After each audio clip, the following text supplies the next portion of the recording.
पायलटच्या सीटवर पायलटच बसले पाहिजे आणि त्यांनी न झोपता जे आहे पूर्णपणे विमानाचा जेव्हा ताबा घेऊन त्याप्रमाणे ते विमान चालवलं पाहिजे. तर तो मालक जर अशा रीतीने जर झोपला असेल तर हा निष्काळजीपणा आणि माजुरीपणा आहे, त्याच्यावर कारवाई करायला लागेल. असं आहे, रघुवंशीने मला विचारायचं आहे, ती फाईल कुणी पाठवली होती माझ्याकडे?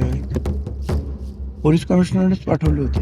आता श्रीकृष्ण कमिशनची आम्ही अंमलबजावणी करून सांगितलं होतं. आम्ही फाईल परत पण करू शकत नव्हतो. फाईल जी आहे पोलिसांनीच पाठवली होती माझ्याकडे. अर्थात तो पायलट च्या सीटवर बसलेला आहे, तो त्या विमानात नाही, जे ॲक्सिडेंट झाला अजितदादांच्या त्याचा नाही आहे. तो दुसऱ्या विमानाचा आहे. पण कुठल्याही विमानाचा जरी असला, कारण तो जर त्या विमानात असला तर तो ठार झाला असता ना. याचा अर्थ तो दुसऱ्या विमानामध्ये तो असा झोपलेला दिसतोय. परंतु हे संपूर्ण चुकीचंच आहे. पायलटच्या सीटवर पायलटच बसले पाहिजे आणि त्यांनी न झोपता जे आहे पूर्णपणे विमानाचा जेव्हा ताबा घेऊन त्याप्रमाणे ते विमान चालवलं पाहिजे. तर तो मालक जर अशा रीतीने जर झोपला असेल तर हा निष्काळजीपणा आणि माजुरीपणा आहे, त्याच्यावर कारवाई करायला लागेल. मला पण मी ज्यावेळेस तिथे गेलो तेव्हा कुणी तिथे झाडाला आदळलं वगैरे असं मला कुणीतरी म्हटलं नाही.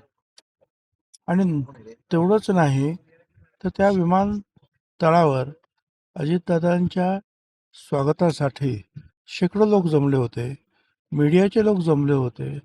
ते कुणीही असं म्हणत नाही की तिथे काही झाडाला आदळलं वगैरे. त्याच्यामुळे मला सुद्धा आश्चर्य वाटलं, कुठल्या झाडाला आदळलं. एकही मनुष्य तिथे असा भेटला नाही की तो बोलला की झाडाला आदळलं. कुणीतरी ते बघितलं असेल ना, मग कुठल्या तर ते झाडाचं नुकसान पण झालं असेल थोडंफार. तर ते अर्थात त्यांचं ते माहिती त्यांनी दिली त्याची पण चौकशी करायला पाहिजे. हे बरोबर आहे.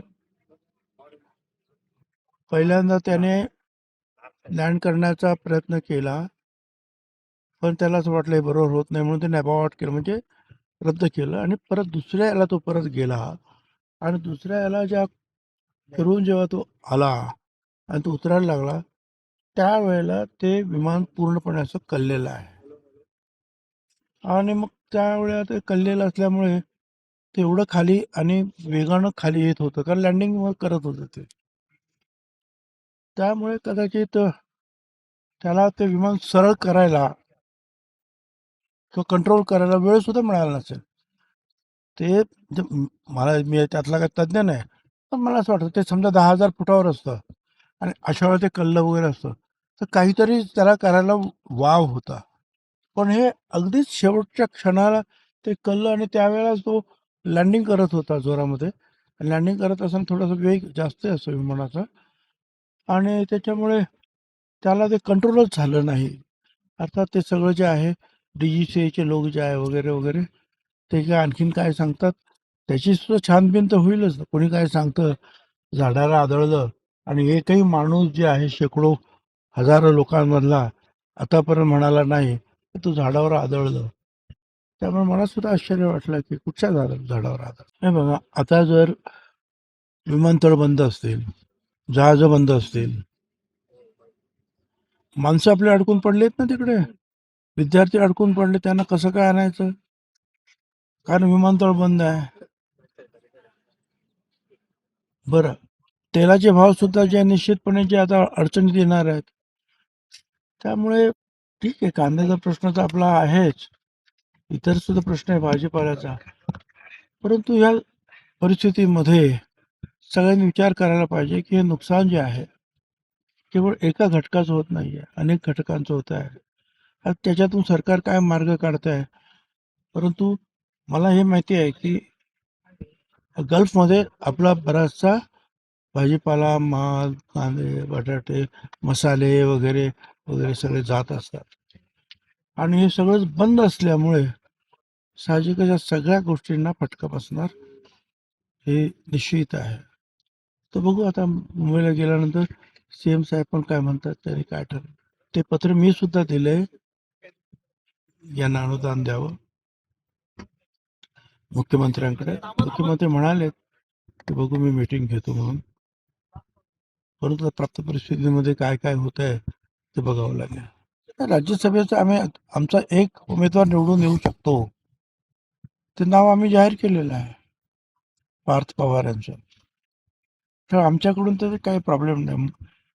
आता मवियामध्ये काय चाललेलं आहे ते कोणाला उभं करतात, काय करतात, हा त्यांचा प्रश्न आहे. त्यांना म्हणून असं, तुम्ही असं भाविकांना मारल्यानंतर कोण तुमच्या तिकडे दर्शनाला येईल? हा? तर ज्यांनी अशी मारहाण केली असेल,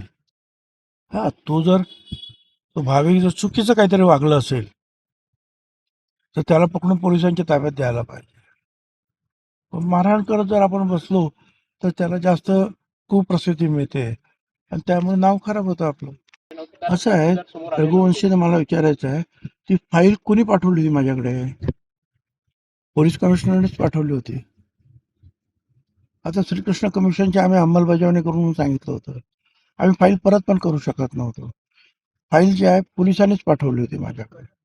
आणि त्याच्यानंतर सुद्धा एम सिंग आता जिवंत आहे, त्यांना मी सांगितलं की बाळासाहेब ठाकरेंना आपण जामीन द्यायचा आहे आणि कदाचित जामीन नाकारला तर मातोश्री हाच जेल म्हणून जाहीर करायचं आणि त्यांना मातोश्रीमध्येच ठेवायचं. एवढं सगळं आम्ही केलेलं आहे. आता सगळ्याच गोष्टी या सगळ्यांना माहीत नसतात. प्रचंड दबाव टाकला. दबाव कसला टाकला होता? तुम्हीच पोलिसांनी पाठवली होती ना फाईल, त्याच्यात माझा कसला दबाव होता?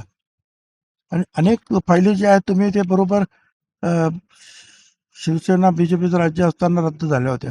नेमकी तीच फाईल माझ्या पुढे आली. मग काय करू शकतो मी? दोन्हीकडून मला अडचण होती. तरी सुद्धा त्याच्यातून मार्ग काढण्यासाठी मी सिंगना सांगितलं होतं की आपल्याला त्यांना त्रास द्यायचा नाही. आणि एवढंच नाही, पुढे सुद्धा एक केस झाली, ती केस स्वतःहून मी मागे घेतली.